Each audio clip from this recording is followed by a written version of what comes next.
ஒரு கரெக்டான ஸ்டேட்மெண்ட் சொல்ல மாட்டேன்றாங்க சார். ஒரு பட்ஜெட்னா இப்படி தான் இருக்கும். அவருக்கு எதுவும் தெரியாது. அவர் 40 ஆண்டுகளாக தினத்தந்தி மட்டும் படித்து கொண்டிருந்தவர்.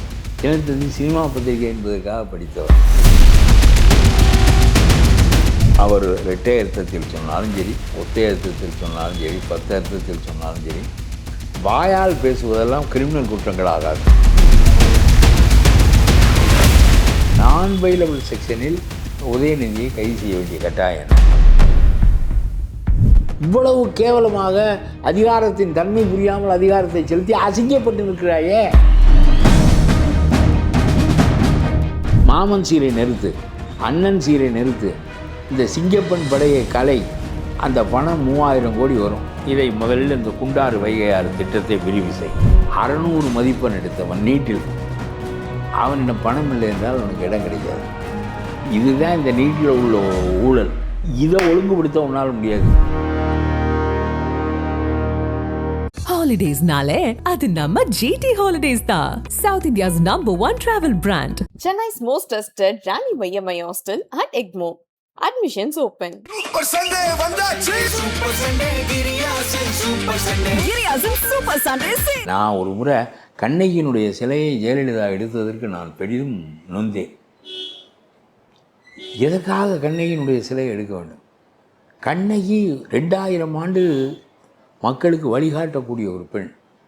அவருடைய சிலையை அவர் எடுத்தார். அப்புறம் அது அவருக்கு வேறு வகையான மூட நம்பிக்கை இருந்து என்று சொன்னார்கள். தலையை பரப்பி கொண்டு இருக்கின்ற ஒரு சிலையை பார்த்து கொண்டு தினமும் போனால் காரியங்கள் எல்லாம் விடியாது என்று அவர் நினைத்தார் என்று சொன்னார்கள். பிறகு அந்த சிலை அங்கே வைக்கப்பட்டது. அது மியூசியத்துக்கு போனது. இதெல்லாம் விமர்சனத்துக்கு உள்ளாகிறதே. இன்றைக்கும் நாம் இவ்வளவுக்கும் எனக்கு ஜெயலலிதாவின் மீது ஒரு போற்றுதல் உண்டு.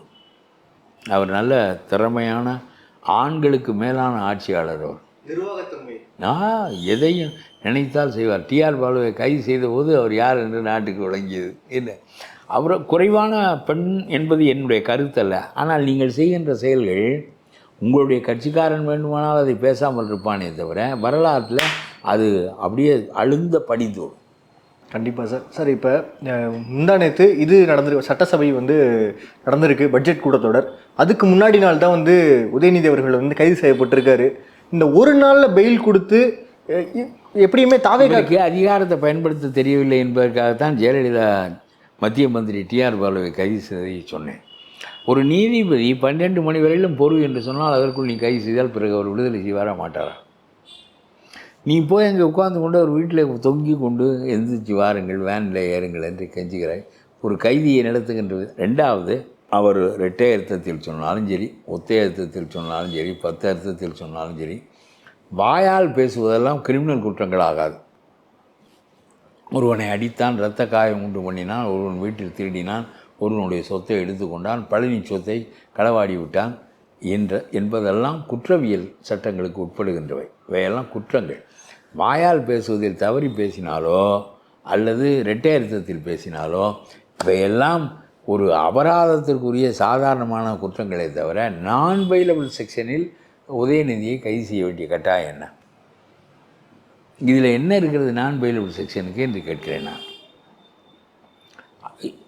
ரொம்ப அப்புறம் சைக்கிளில் உண்மை டிராஃபிக்கில் நோ என்ட்ரியில் போனவொடனே நான் பைலபிளில் கைது செய்ய, அதுவும் இதுவும் வேறுபாடுறது.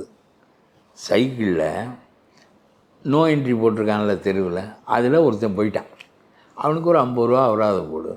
அதை விட்டு அவனை நான் பைலபிள் செக்ஷனில் கைது செஞ்சால் அந்த போலீஸ்காரன் எவ்வளோ முட்டா பயலோ அதே மாதிரி முட்டாள்தானம் தான் நீ உதயநிதியை கைது செய்யுது.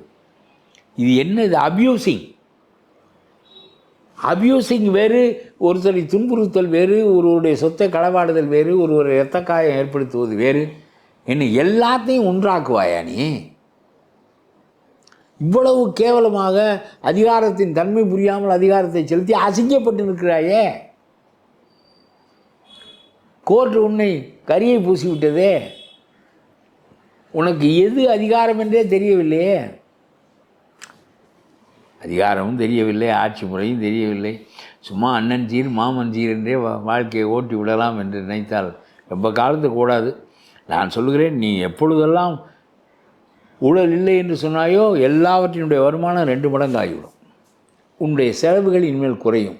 நீ டெண்டர் விடுகிறாயே சாலை போடுவதற்கு, முன்பு அவன் 50 கோடி அதில் 10 கோடி அவன் எடுத்துக்கொள்வான். இப்பொழுது 40 கோடிக்கே விடலாம். நான் சொல்வது புரிகிறதா? இவன் வாங்குகிற லஞ்சத்தையும் சேர்த்து அவன் செலவெழுதி கொண்டிருந்தான். இப்பொழுது அந்த லஞ்சம் வெட்டுப்பட்டு விட்டது. இனிமேல் குறைந்து விடும். ஆகவே உன்னுடைய செலவுகள் குறையும், உன்னுடைய வருவாய்கள் பெருகும்.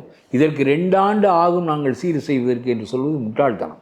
சார் நீண்ட காலமாக இருக்குல்ல சார், இந்த 2 ஆண்டுங்கிறது ஏன் அப்படிங்கிற ஒரு கேள்விக்குறியா இருக்குல்ல? ஏன் இந்த ஒரு சொல்கிறாரு நம்மளால் ஒன்றும் செய்ய முடியாது, அதற்கு உடனே மக்கள் கேட்காமல் இருப்பதற்கு ஏன் 2500 தரவில்லை, ஏன் 6 கேஸ் சிலிண்டர் தரவில்லை, ஏன் வேலையற்ற இளைஞர்களுக்கு உதவித்தொகை கொடுக்குறேன் என்று சொன்னால் ஏன் கொடுக்கவில்லை என்ற கேள்விகளெல்லாம் எழாமல் இருப்பதற்காக இவர் 2 ஆண்டுகள் ஆகும் என்று சொல்லுகிறார். நான் சொல்லுகிறேன், ஆக வேண்டிய காரியங்கள் 1000 இருக்கின்றன. இந்த வைகை ஆறு குண்டாறு திட்டத்திற்கு 1000-2000 கோடி ரூபாய் ஒதுக்கி அதை செய்யலாம். 1000 நீ மாமன் சீரை நிறுத்து, அண்ணன் சீரை நிறுத்து, இந்த சிங்கப்பெண் படையை கலை, அந்த பணம் 3000 கோடி வரும். இதை முதலில் இந்த குண்டாறு வைகையாறு திட்டத்தை விரிவு செய். எது ஆக்கப்பூர்வமானதோ, எது கான்க்ரீட்டானதோ அதை விட்டு ஆகாத காரியமெல்லாம் செய்கிறேன். ஸ்டாலின் காலத்தில் மேட்டூர் அணையை தூர்வாருவதற்கு 3000 கோடி வேண்டும் என்று கேட்டார்கள். சகதி சேர்ந்து விட்டது 30 ஆண்டுகளாக. ஆகவே தூர்வாரி விட்டால் இன்னும் பல டிஎம்சி தண்ணீர் கூடுதலாக கொள்ளும், நமக்கு நல்லது என்று சொன்னபோது இதை செய்ய அந்த ஆளால் முடியவில்லை. அவர் மேட்னிஷோ போக்குறதுக்கு பையனுக்கு பணம் கொடுத்து கொண்டு வந்தாரே தவிர, இப்போ காலையில் அவன் பலகாரம் கொடுக்கணுங்கிறது என்ன கட்டாயம்? இப்பொழுது முந்தி இருந்ததை விட நாடு வளமடைந்திருக்கிறது. யார் இயலவில்லை? கல்வி வரிசையாக காமராஜர் காலத்தில் மத்தியான உணவு போட்டே கல்வியை அப்பொழுது ஏழ்மை ரொம்ப பெரிய அளவில் இருந்தது. அவன் நாடு மேய்க்க அந்த பையன் போக வேண்டும், இல்லாவிட்டால் அவனுக்கு சோறு கிடையாது என்ற நிலையில் இவனுக்கு சோறு போட்டு படிப்பதற்கு கூப்பிட்டார். இப்பொழுது கல்வி ரொம்ப பெரிய அளவு விரிவடைந்து விட்டது. படிக்காத பையன்களே கிடையாது, உயர்கல்விக்கு வராத ஆட்களே கிடையாது. இப்பொழுது நீ அதை தரப்படுத்த வேண்டும். உன்னுடைய அரசு பள்ளி தரமற்றதாக இருக்கிறது. இப்பொழுது நீ ஒன்று சொல்லுகிறாய், என்னுடைய நிதிநிலை அறிக்கையில் 17,000 உயர்நிலைப் பள்ளி ஆசிரியர்கள் தற்காலிகமாக 50 ஆண்டுகளாக வேலை செய்கிறார்கள் 15,000 ரூபாய் சம்பளத்துக்கு. அவர்களை நிரந்தரப்படுத்தும். நர்ஸுகள் 19,000 பேர் தற்காலிகமாக வேலை செய்கிறார்கள், நிரந்தரப்படுத்தும். இவர்களுக்கெல்லாம் சம்பளம் கூடுதலாக கொடுக்க வேண்டும் என்பதற்காக இவர்களெல்லாம் தற்காலிகமான வேலையிலேயே 10 ஆண்டுகளாக வைத்து இந்த அரசு தேய்த்து கொண்டிருக்கிறது. அரசுக்கு ஊழியம் செய்கிறவர்கள் அவர்களுக்கு உரியதையெல்லாம் செய்யாமல் மாமன் சீர் என்ன கொடுக்குறாய், மச்சான் சீர் என்ன கொடுக்குறாய் என்று நான் கேட்கிறேன். எது செய்ய வேண்டுமோ அதை செய். குண்டாறு திட்டத்திற்கு நிதி ஒருக்கு. வெட்டி வேலை காவல் பெண் திட்டத்தை எல்லாம் கைவிடு, சிங்கப்பெண் திட்டத்தை எல்லாம். சும்மா நான் ஒரிஜினலாக this is my original thought, this is my program plan என்று சொல்லி நீ ஆகாத வேலை செய்து கொண்டிருக்கிறாய். ஆகிற வேலை உன்னுடைய நிதிநிலை அறிக்கையில் ஒன்று சொல்லு பாருங்கள், ஒன்று சொல். ஆகிற வேலை இது. ஏற்கனவே போட்டு ஆடு மாடு கொடுத்தாலும் நீ கொடுக்குறாய், பிறகு என்ன எல்லாம் அம்மா உணவகத்தை நடத்துகிறாய், வேறு என்ன நீ புதிதாக செய்வதற்கு உனக்கு என்ன தெரியும்?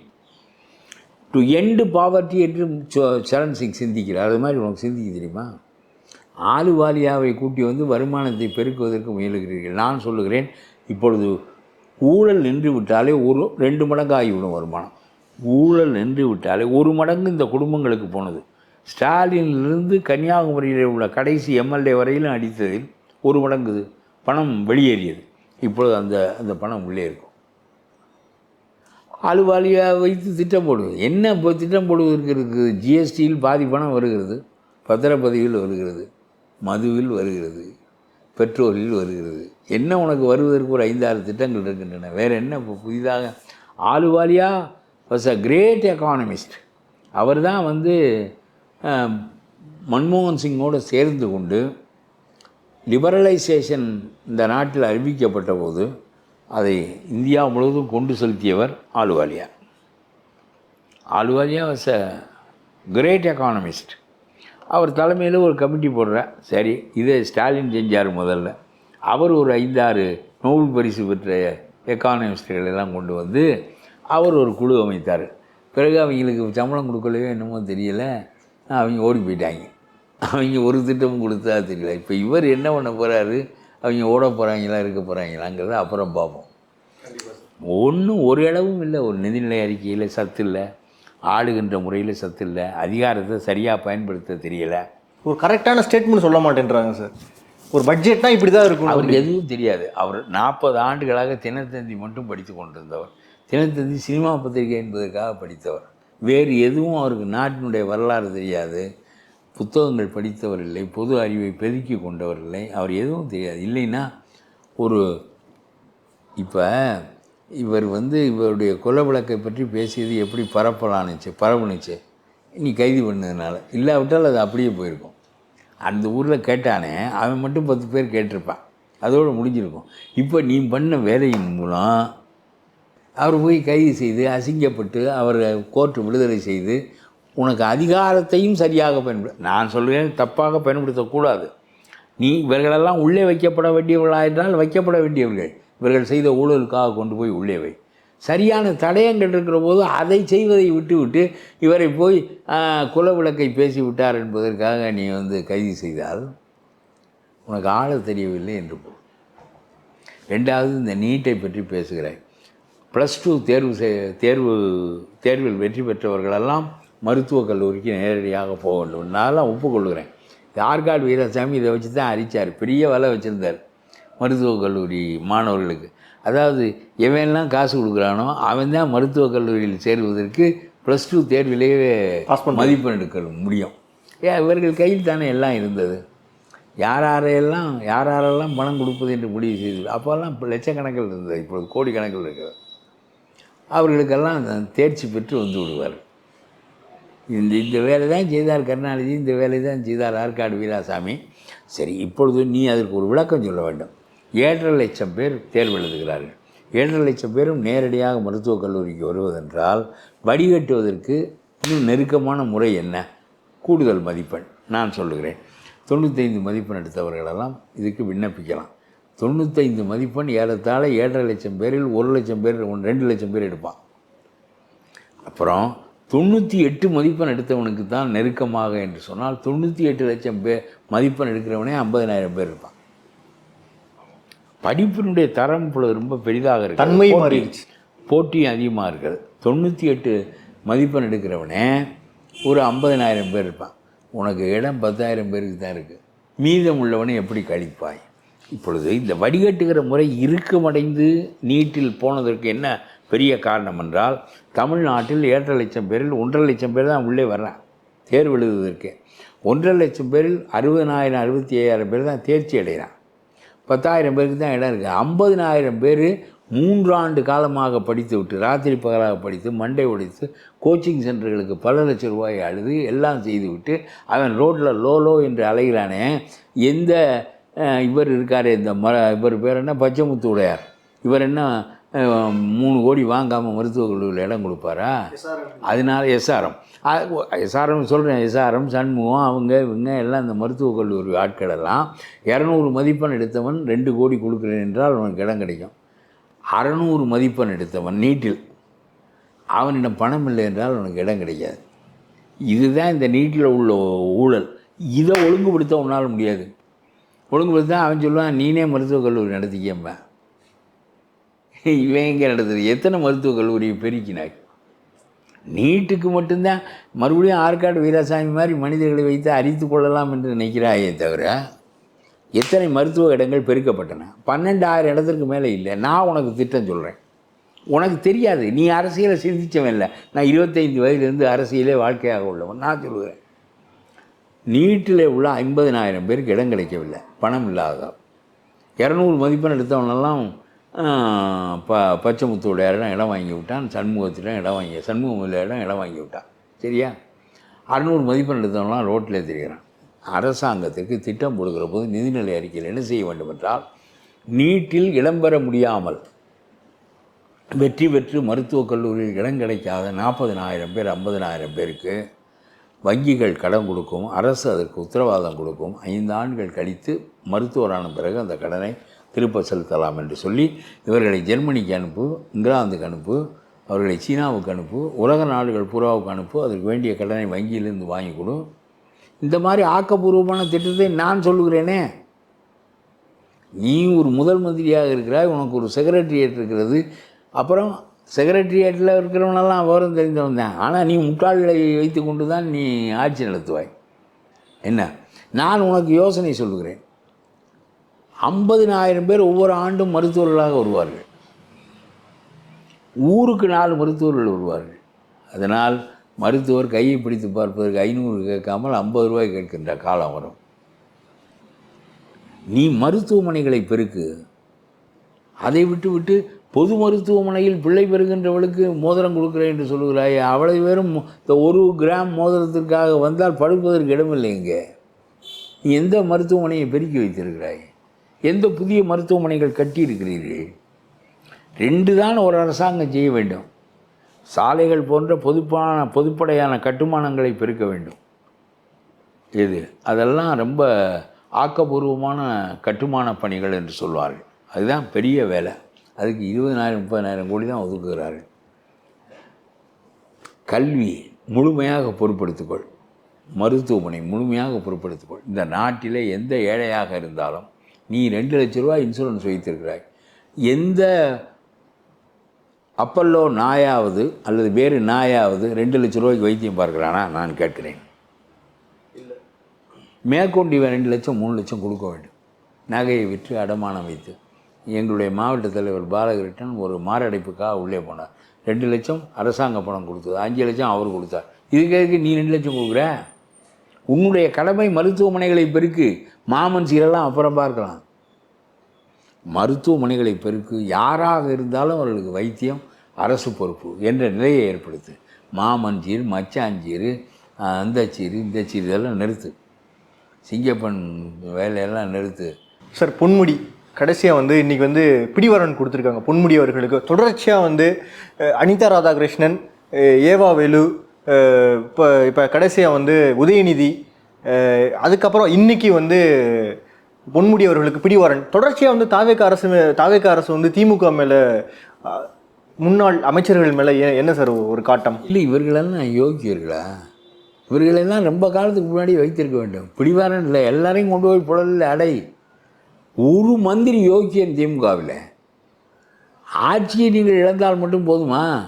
பிறகு நாட்டிலே இனிமேல் எவனும் லஞ்சமே வாங்கக்கூடாது என்கின்ற அளவுக்கு உங்களையெல்லாம் வைக்க வேண்டும். ஏவா வேலுவெல்லாம் போதுமா? இந்த சிவி சண்முகம்லாம் வேண்டாமா? சிவி சண்முகம் இந்த நான் அதில் என்ன பாகுபாடு காட்டுகிறாய் என்பதுதான் என்னுடைய கேள்வி.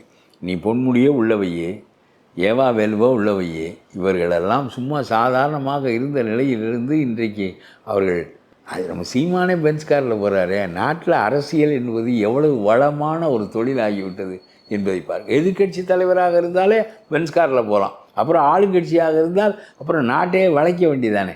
சரி, இவர்களெல்லாம் அதில் எதுக்கு நீ இந்த குட்கா விஜயபாஸ்கர் புதுக்கோட்டைக்காரனை விட்டு வச்சுருக்க?